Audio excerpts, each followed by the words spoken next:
I picked up my coffee mug and walked to the kitchen. The fruit bowl on the counter held apples, oranges, and bananas. But never cucumbers. Never again. But let's start from the beginning. I never thought our living room would turn into a greenhouse, but it had. 3 years earlier, it had started with a simple pothos Cindy had brought home from the grocery store. Now our apartment looked like a scene from a botanical garden, with leaves cascading from every corner and rare specimens worth more than my yearly salary.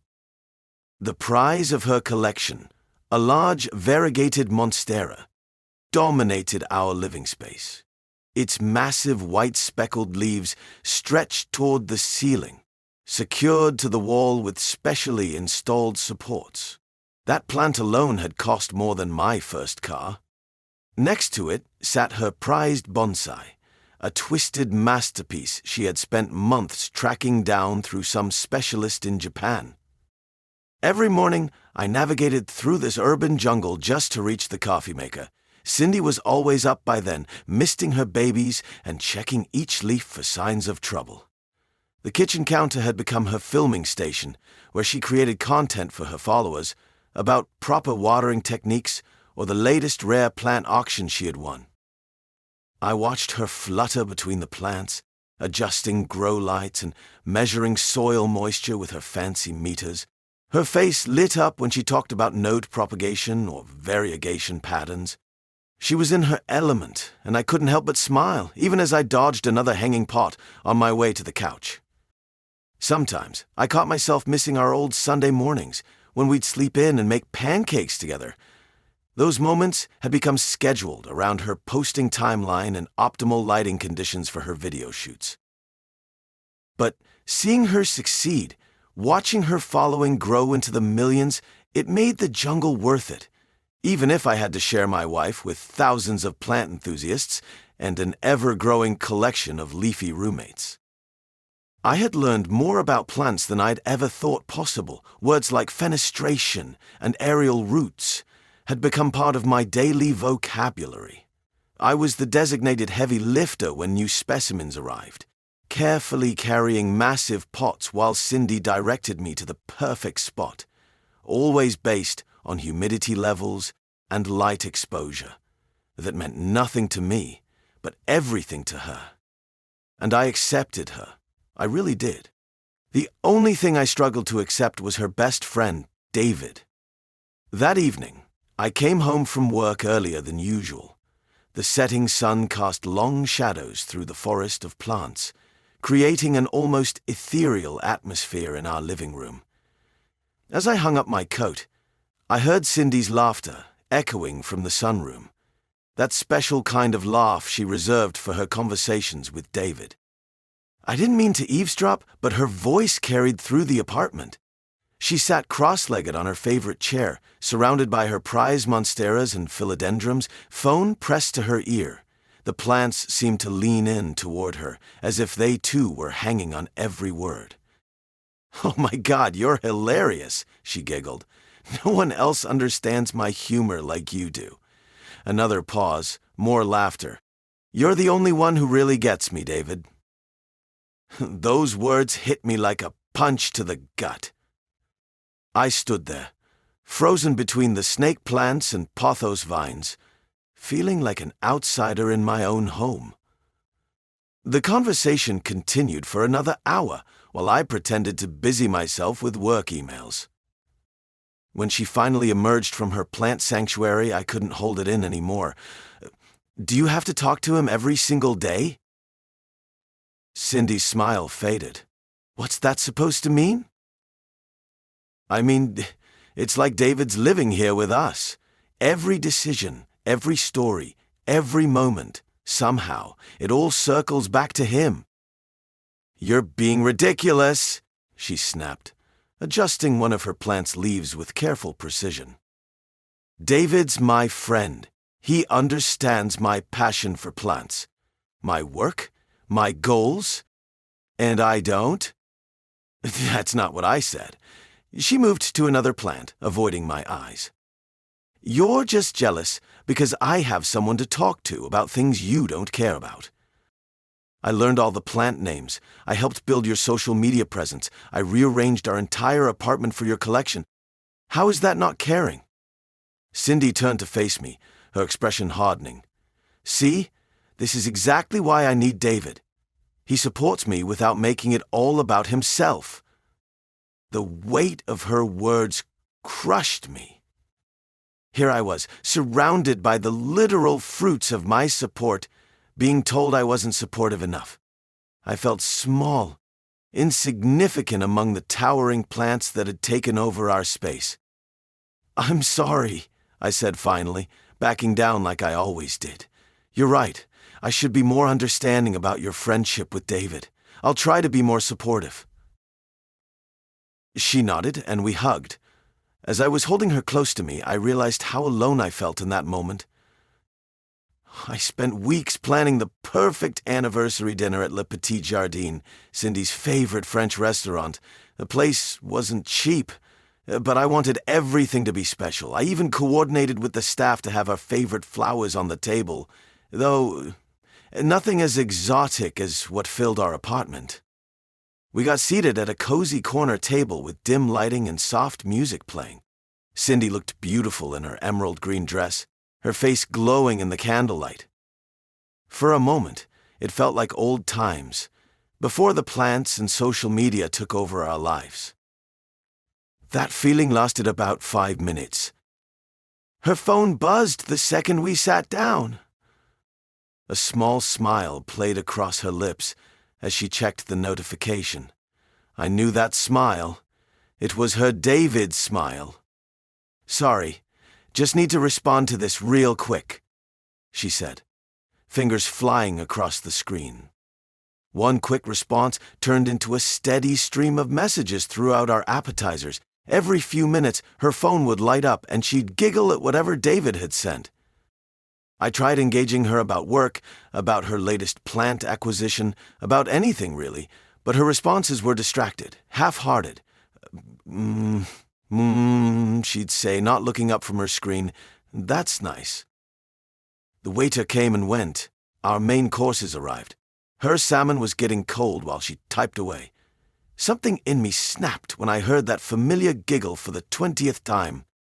"Do you even care about us anymore?" The words came out quiet but sharp, cutting through the restaurant's gentle murmur. Cindy's head snapped up, her eyes narrowing. "What's that supposed to mean?" "It means I'm sitting here trying to celebrate our anniversary while you're having dinner with David via text." She rolled her eyes, that dismissive gesture I'd grown to hate. "Oh my God, not this again. You're being controlling. I'm allowed to have friends." Friends don't monopolize someone's attention during their anniversary dinner. "You're being ridiculous." She turned back to her phone, completely unbothered by my hurt. The final straw was watching her smile at another incoming message. I stood up abruptly, my chair scraping against the floor. A few nearby diners looked over, but I didn't care anymore. Without another word, I walked out, leaving her with her phone and her half-eaten dinner. She didn't even call after me. I watched helplessly as our relationship crumbled beneath the weight of Cindy's growing social media empire. My wife spent countless hours perfecting her content, adjusting lighting, and responding to comments, while I ate microwaved dinners alone at our kitchen table. The sound of her laughter echoed through the apartment at odd hours, always accompanied by David's voice through her phone or laptop. I'd catch fragments of their conversations, inside jokes I wasn't part of, references to past chats I hadn't been around for. The distance between us grew. One particularly rough evening, I came home to find my favorite armchair had been moved to make room for a new plant shelf. My small corner of peace gone without discussion. When I brought it up, Cindy barely looked up from her phone. "The lighting's better here for the new calathea. Besides, you're hardly ever home to sit in it anyway." I wanted to point out that I was home plenty. She was just too busy to notice. Instead, I swallowed my frustration and retreated to our bedroom, which had somehow become the only plant-free sanctuary left. The final straw came on a quiet Thursday evening. I was heading to the kitchen for water when I passed by the sunroom, Cindy's primary filming location. The door was slightly ajar, and I heard her familiar laugh, the one she used when flirting with her audience in videos. I froze mid-step when I heard David's voice. "Come on, show me. Quickly, he won't notice." I felt cemented to the floor as I watched through the crack in the door. Cindy sat before her laptop, that coy smile I used to love playing on her lips. My heart stopped as she grabbed the bottom of her shirt, pulling it down to expose her bare chest to the screen. She winked at him and moved side to side, making them jiggle, never noticing me standing in the shadows of the corridor. The sight of her doing that so boldly while I was at home and could ock me in any minute sent ice through my veins. I thought that knowing her, she must be enjoying the thrill and risk of it. I backed away silently, my hands shaking. The betrayal burned in my chest like acid, but I couldn't bring myself to burst in and confront them. Instead, I retreated to our bedroom, my mind racing with all the late-night calls and secretive texts I'd dismissed. I lay in bed that night, pretending to be asleep when she finally came to bed. The weight of what I'd witnessed pressed down on my chest, but I remained silent, paralyzed by uncertainty and the fear of what confronting her might reveal. I spent days in a fog, avoiding the apartment as much as possible. The sight of all those plants, her precious collection, made my stomach turn. Every leaf felt like a reminder of her betrayal. I buried myself in work, came home late, and retreated to our bedroom without saying a word. But tonight was different. I couldn't take it anymore. The sound of her giggling on another call with him pushed me over the edge. I burst into her plant room, where she sat surrounded by her beloved monsteras and pothos. "Can we talk about what's happening here?" My voice came out shakier than I intended. She barely looked up from her phone. "I'm in the middle of something." "You're always in the middle of something. Those damn plants, your social media, or chatting with David." That got her attention. She put down her phone. "Here we go again with David. I'm so tired of your jealousy." That was it. I couldn't hold it back anymore. "I saw what you did with him. On the call." "Oh!" Her face went white. For a split second, guilt flashed across her features before anger took over. "You were spying on me? How dare you?" She grabbed her phone. "You're just paranoid. So what if my shirt fell off on accident for a moment? It's just too small for me. I can't deal with this." She stormed out of the room, leaving me standing there among her precious plants, my hands shaking with rage and hurt. After a couple hours, Cindy emerged from the bedroom, her face cold and determined. "I'm leaving. I've already made arrangements to move in with David." The words hit like a physical blow. My throat went dry. "So fast." "He supports me in ways you never could," she continued, pulling out her suitcase and starting to pack. This is your fault," I managed to say, feeling my voice was about to crack. "You're the one who cheated." She whirled around, her eyes flashing with a cruel light I'd never seen before. A mocking smile spread across her face. She wanted to hurt me badly, and I realized she already had the ammunition to do just that. Oh, poor Carl. Always the victim. You know what? Since we're spilling the truth today, you remember those organic cucumbers you had for breakfast this morning? Well, David got quite the show with those yesterday. I made sure he enjoyed every minute of it. Those cucumbers felt so much better inside me than your wimpy little peanut. Oh, my stomach lurched. The memory of this morning's breakfast made me gag. I rushed to the bathroom, heaving up the contents of my stomach, while her laughter echoed through our apartment. I spent hours in the bathroom, feeling sick and betrayed, wondering, how could I miss all of these obvious signs? Next morning, when I got up after a sleepless night on the couch, she was already on the phone, organizing transport for her precious plants. I watched as she rattled off specifications for temperature-controlled trucks and specialized plant movers. Yes, I need the premium service. These are rare specimens. No, money isn't an issue. She paced between her beloved monsteras and philodendrons, checking each one like a general inspecting troops. The monstera alone is worth thousands. Everything needs to be handled with extreme care. The sight of her lavishing such attention on these plants while destroying our marriage filled me with a cold fury, and those cucumbers never left my mind. No one hath ever humiliated me so badly. But I wasn't gonna let that happen. Not after everything she'd done.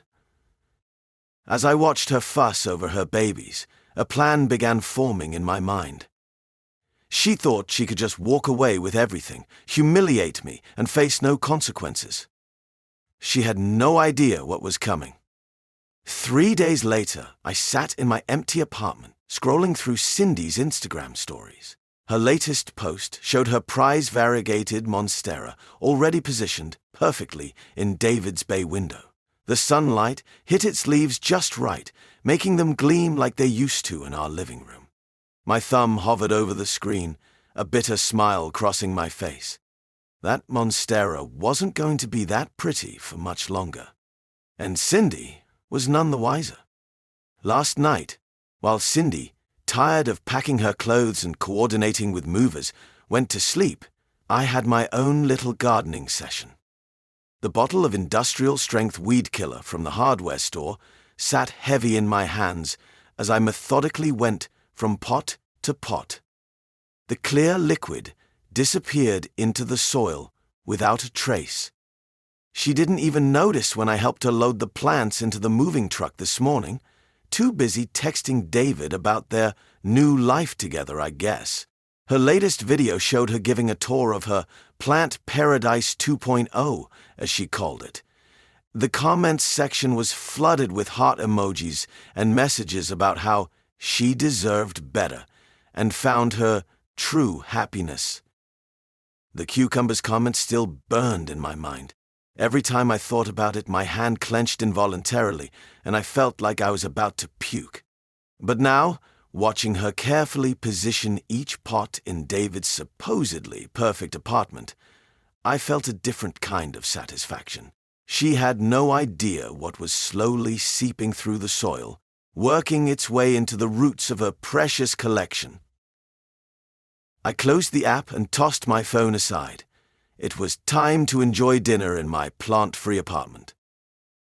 Next couple days were going to be just hilarious. I'd been refreshing Cindy's Instagram stories religiously since she moved out. Each notification brought a mix of pain and anticipation. Today's update showed her precious variegated monstera. The early morning light hit its leaves, but something was off. The vibrant green patterns looked dull, yellowing at the edges. A few days later, another story popped up. This time, Cindy's voice trembled as she talked about unexpected chlorosis in her rare philodendron pink princess. The once pink-spotted leaves have turned an ugly brown. My chest tightened with a strange satisfaction, watching her frantically list possible causes: wrong soil pH, nutrient deficiency, too much light. More posts followed, close-ups of wilting leaves, desperate questions to her plant community about remedies. Each update showed more damage spreading through her collection. The industrial-strength weed killer I mixed into their soil before she moved was working exactly as intended. Cindy went live one evening, her face puffy from crying. She was examining her dying monstera, the centerpiece of her collection. The leaves drooped pathetically, some already yellow and crispy. Behind her, David lounged on the couch, scrolling through his phone, while she desperately inspected each leaf. "Babe, maybe it's just the new environment," he said without looking up. "They're just plants." The look on her face was priceless. Her mouth dropped open, staring at him like he'd just committed murder. She quickly ended the live stream. Later posts showed their perfect facade cracking. David's takeout containers littered her carefully curated plant shelves. Empty beer cans sat next to her handmade ceramic pots.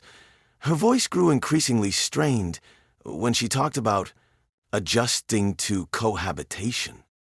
I watched it all unfold through my phone screen, sipping coffee in my now plant-free apartment.